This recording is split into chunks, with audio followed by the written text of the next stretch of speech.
It begins in a moment that feels quiet and almost ordinary, and yet everything about it carries weight far beyond what is visible. Because when Angel Gabriel appears to Mary, the message is not simply about a child being born.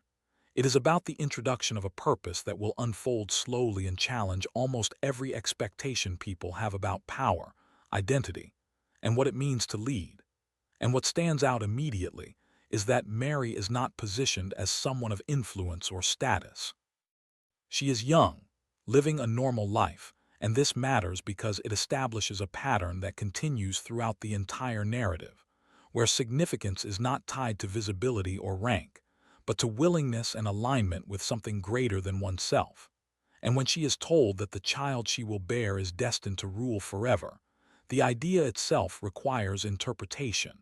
Because if you look at the historical context, people were expecting a ruler who would bring political freedom, someone who would confront oppression in a visible and forceful way.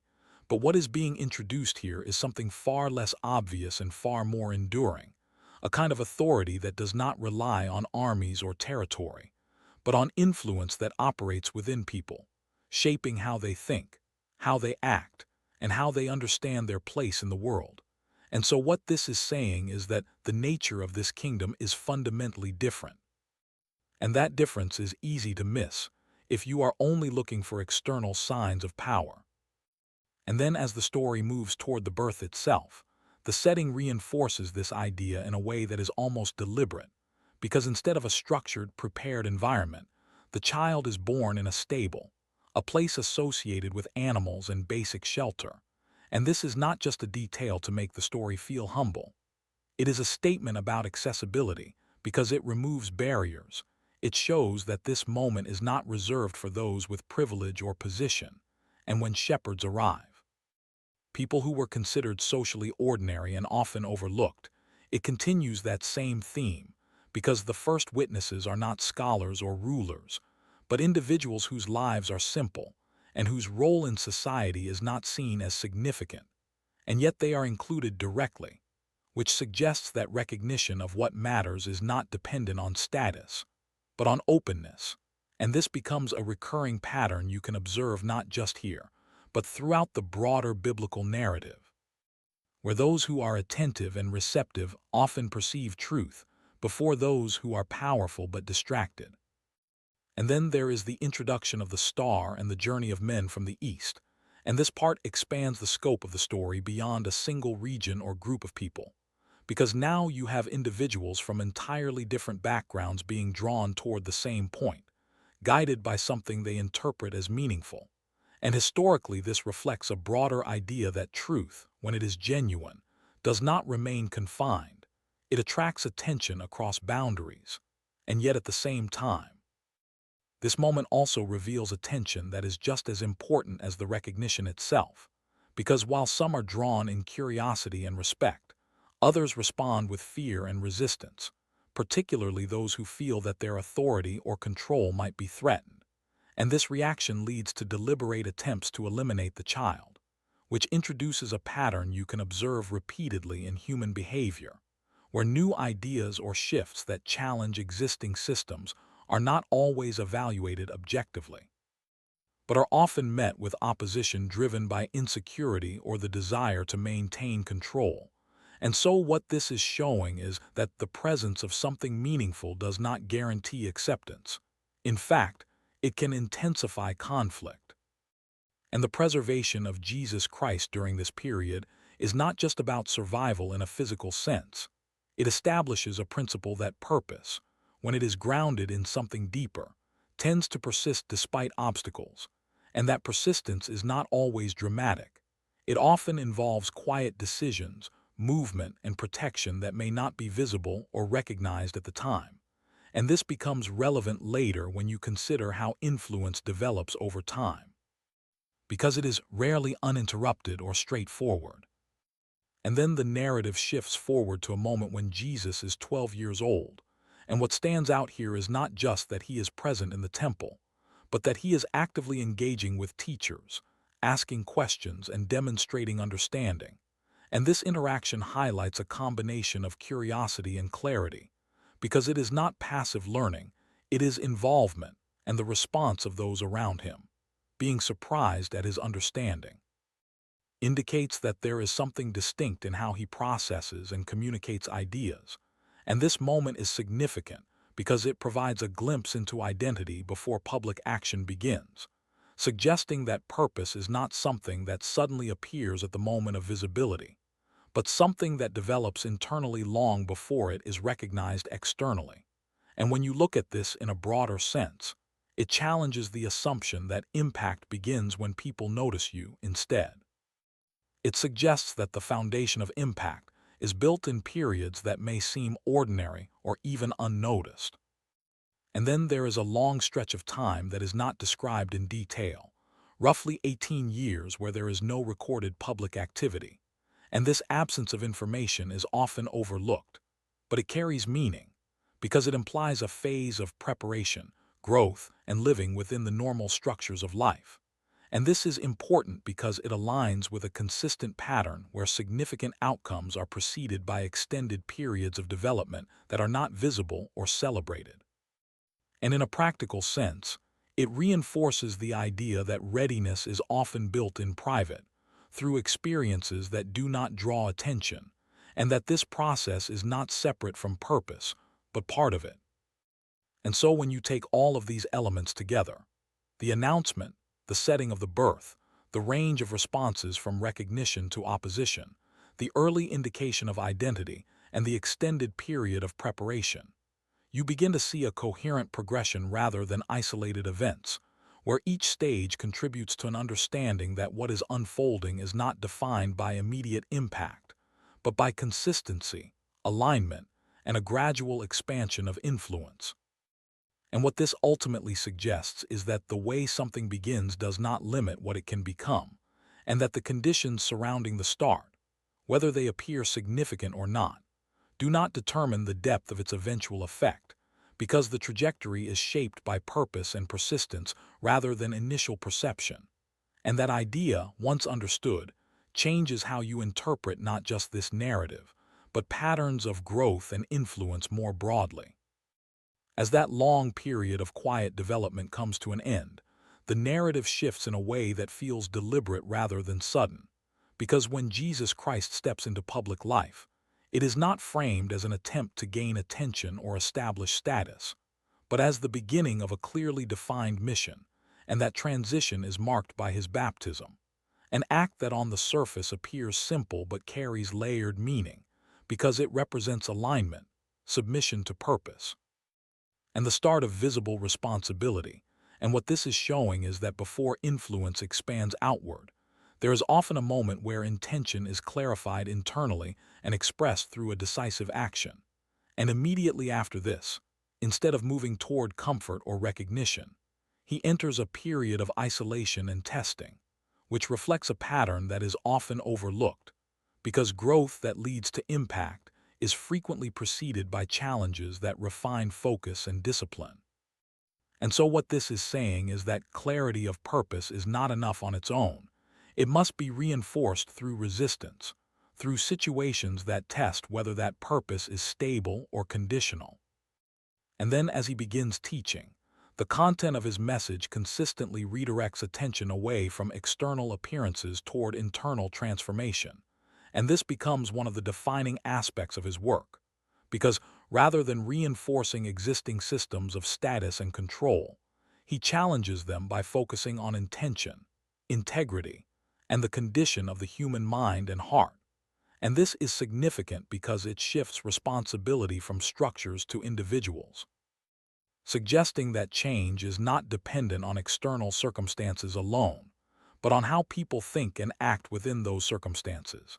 And this kind of teaching can be difficult to accept because it removes excuses and places accountability closer to the individual, and historically, ideas that emphasize personal responsibility tend to create tension because they require change rather than simple agreement.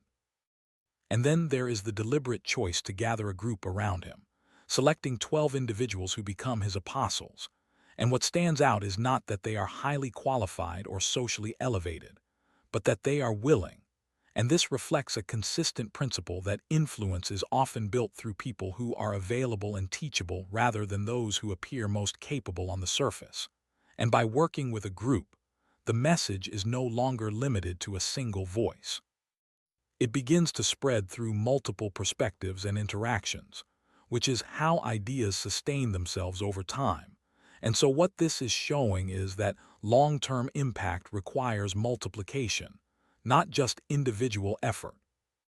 And alongside the teaching, there are actions that reinforce the message in a tangible way, and these are often described as miracles. But when you look at them closely, they are consistently directed toward addressing real human needs, whether it is hunger, illness, or loss. And when he feeds large numbers of people with very limited resources, it is not just a demonstration of power, it is a response to a practical problem. And the implication is that solutions are not always constrained by visible limitations, and that generosity and provision can operate beyond what seems immediately possible. And when he heals individuals who are sick or restores those who have died, the pattern continues, because the focus remains on restoring what is broken rather than displaying control. And this aligns with the broader theme that power in this context is expressed through service, not dominance. And yet, as these actions and teachings spread, the reactions become increasingly divided, because while some people are drawn to what they see and hear, others begin to feel threatened, particularly those whose authority is tied to maintaining existing interpretations and structures. And this introduces a tension that grows over time, because when established systems are challenged, the response is rarely neutral. And so what this is showing is that truth, when it confronts deeply rooted beliefs or power dynamics, often leads to conflict rather than immediate acceptance. And this conflict is not just external. It also reflects an internal struggle within individuals who are trying to reconcile what they have always believed with what they are now encountering. And as the narrative progresses, there is also a consistent emphasis on the idea of faith, not as a vague concept, but as trust that influences action. And this is important because it connects belief with behavior, suggesting that what people truly accept will eventually shape what they do. And this becomes evident in the responses of those who follow him compared to those who oppose him, because the difference is not just in what they hear, but in how they respond to it. And so when you step back and look at this phase as a whole, the beginning of public work, the teaching that redefines values, the formation of a group to carry the message forward, the actions that address human needs, and the growing division in response, you begin to see a pattern where influence expands not through force or immediate dominance, but through consistency, clarity, and repeated demonstration of the same principles. And what this ultimately suggests is that lasting impact is not created by a single moment or event, but by a sequence of aligned actions that reinforce a clear purpose over time, and that the strength of that impact is often measured by how it persists even in the presence of resistance. As this period of teaching and action continues, the tension that has been building does not remain in the background. It begins to move toward a point where everything converges, because the more consistently Jesus Christ speaks about internal transformation and challenges established interpretations, the more it exposes the fragility of systems that rely on control rather than truth. And this is where you start to see a shift from quiet opposition to deliberate intent. Because those who feel threatened are no longer just questioning him, they are looking for ways to stop him. And what is important to understand here is that this escalation is not random. It is the predictable result of sustained pressure on existing authority. Because when ideas begin to influence large numbers of people, they inevitably disrupt the balance of power. And so what this is saying is that conflict at this stage is not a failure of the message, but evidence of its impact. And as the narrative moves closer to the final phase of his life, there is a noticeable change in how events unfold, because what was once spread out over time becomes concentrated into a short period where decisions, actions, and consequences follow one another rapidly. And this compression creates intensity, because it reveals how quickly situations can shift when underlying tensions reach a certain point. And during this time, there are moments of deep interaction with those closest to him, where instruction becomes more direct and focused, almost as if there is an awareness that time is limited. And this introduces another layer, because it highlights the importance of preparing others to continue what has been started, reinforcing again that lasting influence depends on what is transferred, not just what is demonstrated. And then there is the element of betrayal, which is significant not only because it contributes to what happens next, but because of what it reveals about human behavior, since the betrayal comes from within the inner circle rather than from distant opposition. And this reflects a pattern that appears across different contexts, where proximity does not always guarantee loyalty, and where personal motives can override shared experience. And so what this is showing is that even within environments built on trust, there is still the possibility of fracture, and that this risk is part of any structure that involves people. And as events progress, there is also a clear display of how fear influences decision-making, because individuals who recognize innocence or truth still choose actions that align with pressure rather than conviction. And this is important because it demonstrates that awareness alone is not sufficient to produce the right outcome. It must be supported by the willingness to act on that awareness. And without that, external forces tend to dictate behavior. And this becomes evident in the sequence of judgments and decisions that ultimately lead to his execution. And throughout this entire process, what stands out is the consistency in his response, because despite the injustice, the false accusations, and the physical suffering, there is no shift toward retaliation or contradiction of his earlier teachings. And this alignment between message and behavior is critical, because it reinforces credibility in a way that words alone cannot. And it shows that the principles he communicated were not situational, they were stable under pressure.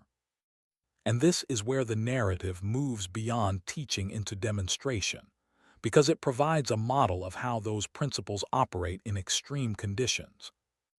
And when the execution itself takes place, it appears, on the surface, as the end of everything that has been built, because the visible outcome is loss, silence, and the removal of the central figure. And this moment is important because it reflects how outcomes are often interpreted based on immediate perception, where finality is assumed because continuation is not yet visible. And so what this is saying is that understanding is limited when it is based only on what can be seen at a given moment, and that deeper meaning often becomes clear only when events are viewed over a longer span. And when you consider the entire arc, from the early announcement and humble beginning through the period of preparation, the years of teaching and action, and finally this concentrated sequence of conflict and death, you see a pattern that is consistent throughout, where purpose is introduced quietly, developed over time, expressed through both words and actions, and then tested under pressure. And what ultimately emerges from this pattern is an understanding that influence is not dependent on favorable conditions. It is defined by consistency, clarity, and the ability to remain aligned with purpose even when circumstances move in the opposite direction.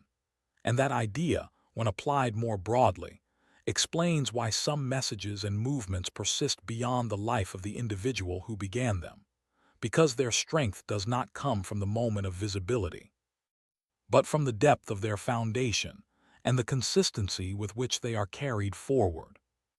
What follows after the moment that appears on the surface to be an ending is where the narrative forces a deeper reconsideration of what ending actually means. Because when Jesus Christ is executed, the immediate perception among those watching is that the movement has been stopped, that the central figure is gone, and therefore the influence will fade.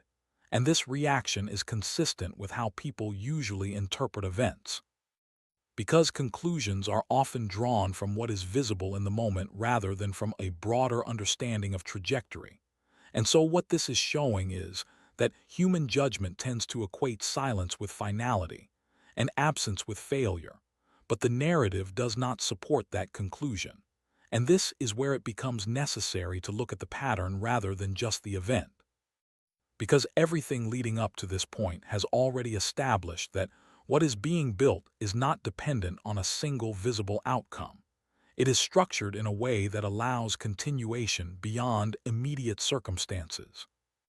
And when you consider how his teachings were formed, repeated, and embedded into the understanding of those around him, it becomes clear that the message was never meant to exist only through direct presence. It was designed to be carried, interpreted, and lived out by others. And this is where the earlier decision to gather and prepare a group becomes significant, because influence that is distributed does not collapse when one source is removed. It adapts and continues. And so what this is saying is that durability comes from transfer, from the ability of an idea to exist independently of its origin. And in the accounts that follow, there are reports of his return after death, which fundamentally challenges the assumption that the execution was the end.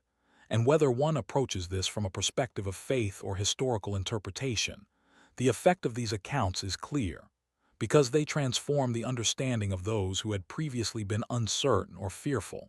And this shift in their behavior is important, because it demonstrates that belief, when it becomes internalized, leads to action.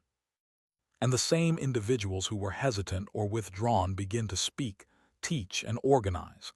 And this change is not explained by external pressure or advantage. It is explained by conviction. And so what this is showing is that when understanding reaches a certain depth, it overrides fear and produces consistency in behavior. And as this message begins to spread beyond its original context, it encounters the same pattern that was present earlier, where some accept it and others resist it. But the scale increases, because now it is no longer confined to one region or group. It moves across cultures and environments.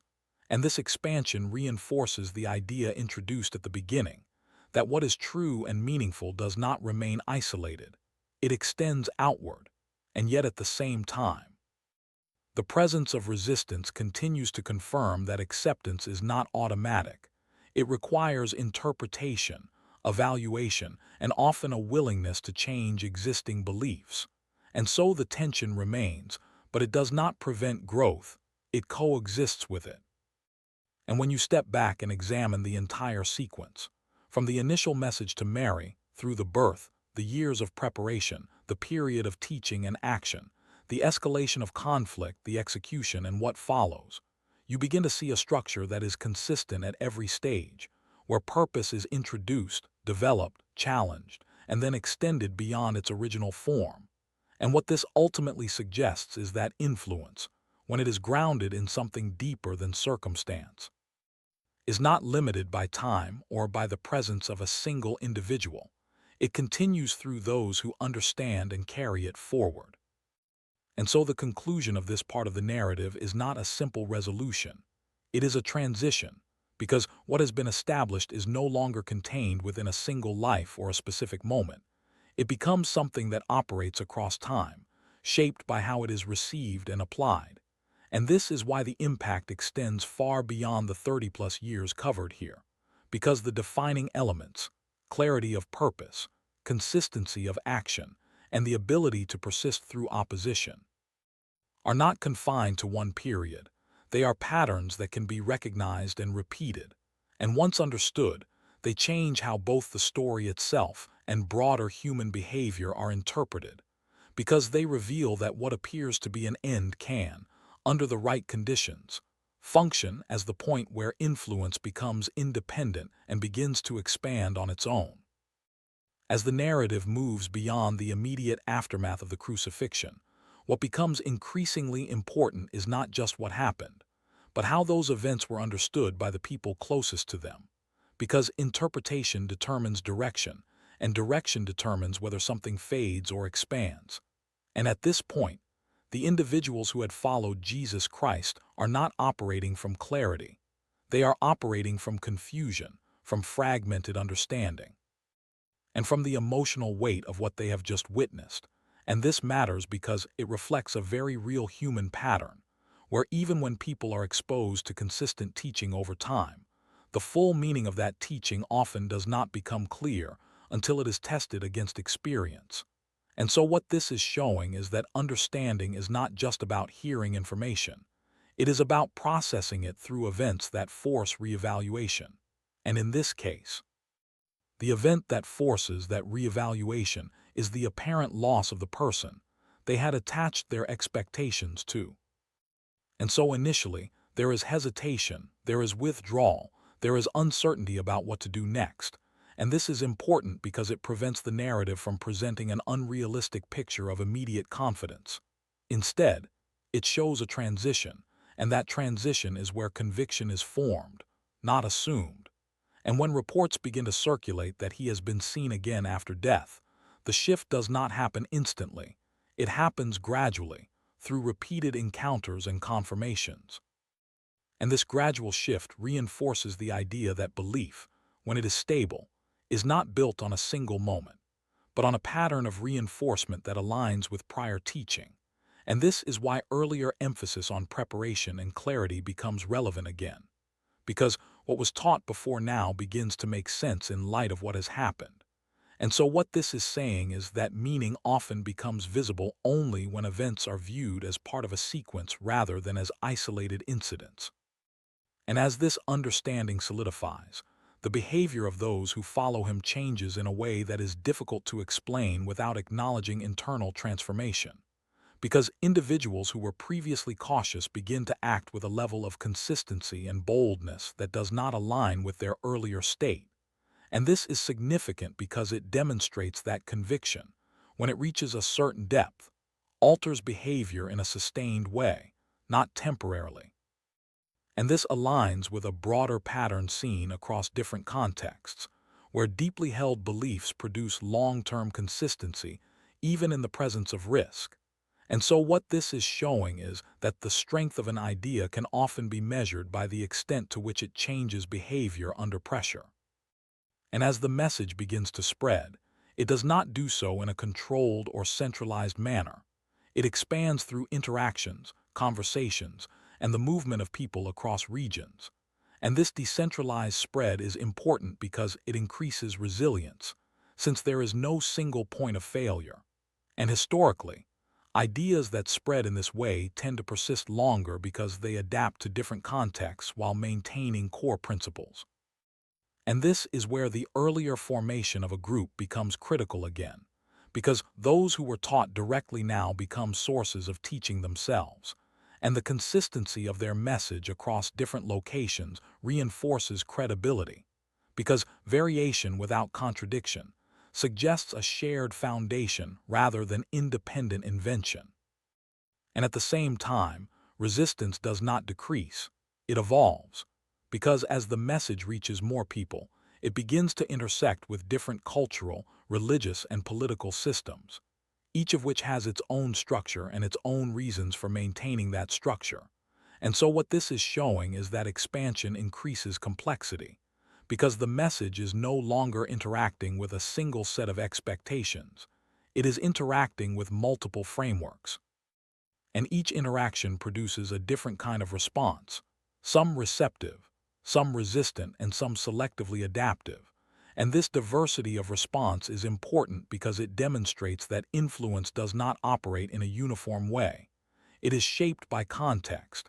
And yet, despite these variations, the core elements of the message remain consistent, which suggests that stability at the center allows flexibility at the edges. And when you look at the content of what is being taught during this expansion, it continues to emphasize themes that were present from the beginning: internal change over external appearance, consistency over convenience, service over dominance. And this repetition is not redundant, it is reinforcing, because ideas that are meant to endure are repeated in different forms until they become embedded. And this is consistent with how learning and belief formation work, where exposure over time leads to internalization, and internalization leads to application. And so what this is saying is that repetition, when it is aligned with truth, strengthens understanding rather than weakening it. And as time progresses, the narrative shifts from being centered on a single life to being expressed through a network of individuals who carry forward what they have learned. And this shift is critical because it marks the point where the message becomes independent of its origin in a practical sense, even though it remains connected in principle.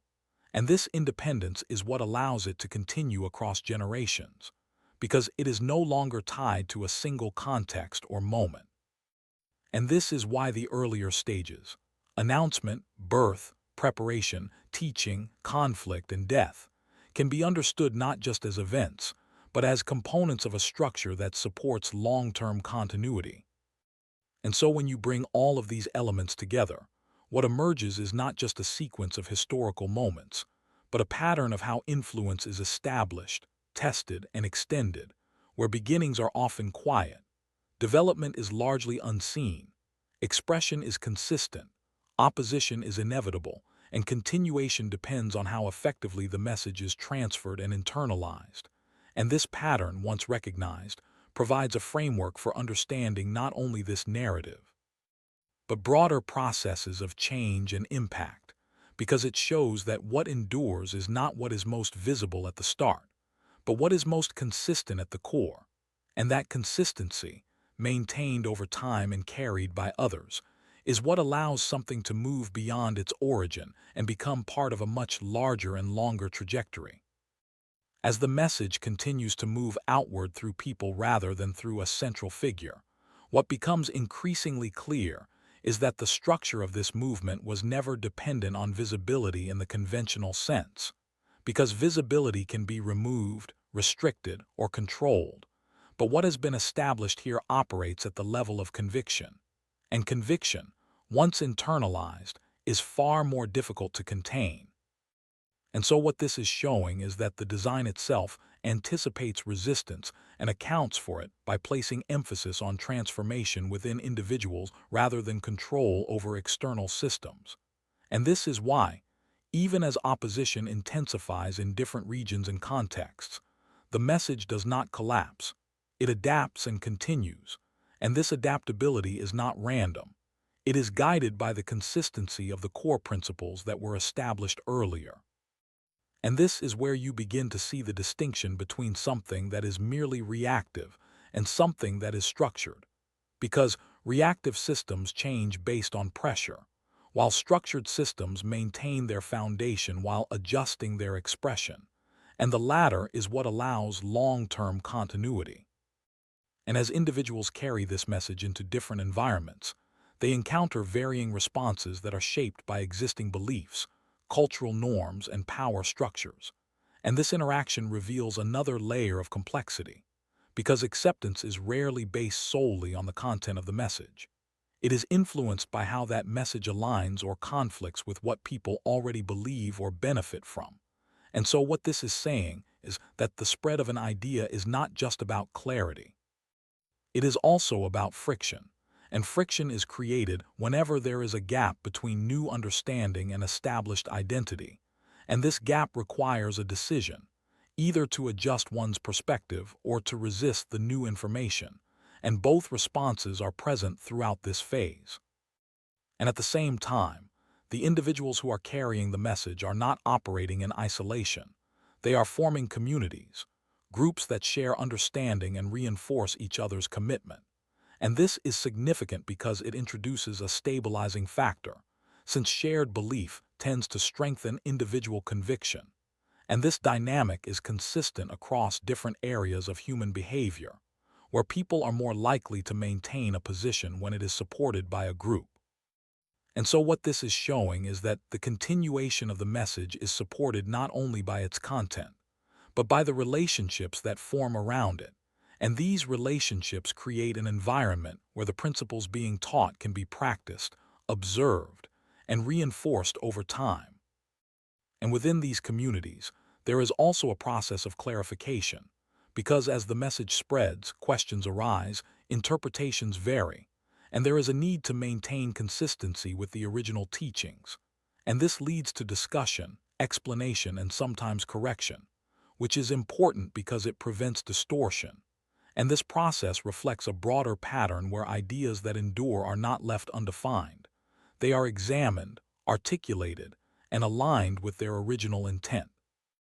And so what this is saying is that preservation of meaning requires active engagement, not passive acceptance.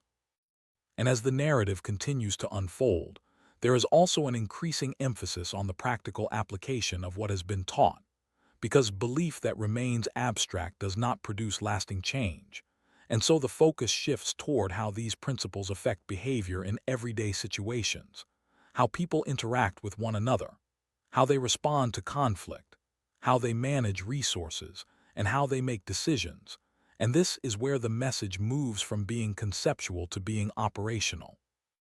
And this transition is critical because it determines whether the influence remains theoretical or becomes tangible. And what becomes evident is that the teachings are designed to be lived, not just understood. And this is why they continue to have relevance across different contexts, because they address patterns of behavior that are not limited to a specific time or place. And as time progresses, the narrative begins to reflect the cumulative effect of these changes, because what started as a small, localized movement now begins to appear in multiple regions, carried by individuals who interpret and apply the same core ideas in slightly different ways depending on their environment. And this diversity of expression does not weaken the message. It demonstrates its adaptability, because the underlying principles remain intact even as the form varies. And this is consistent with how durable systems function, where flexibility at the surface is supported by stability at the core. And yet, despite this expansion, the presence of resistance remains constant, and in some cases it becomes more organized and intentional, because as the influence grows, it becomes more visible, and visibility attracts attention from those who perceive it as a threat. And this leads to attempts to suppress, discredit, or control the spread of the message. And what is important here is not just that resistance exists, but how it is addressed. Because the response continues to align with the principles that were established earlier, focusing on consistency rather than retaliation, on clarity rather than confusion, and on persistence rather than withdrawal. And this alignment reinforces the credibility of the message, because it demonstrates that the principles are not conditional. They are maintained even when it is difficult to do so. And when you look at the overall progression from the beginning to this stage, you can see a pattern that is both structured and dynamic, where each phase builds on the previous one, and where the transition from a single life to a distributed movement is not accidental. It is the result of deliberate preparation, consistent teaching, and the internalization of those teachings by others.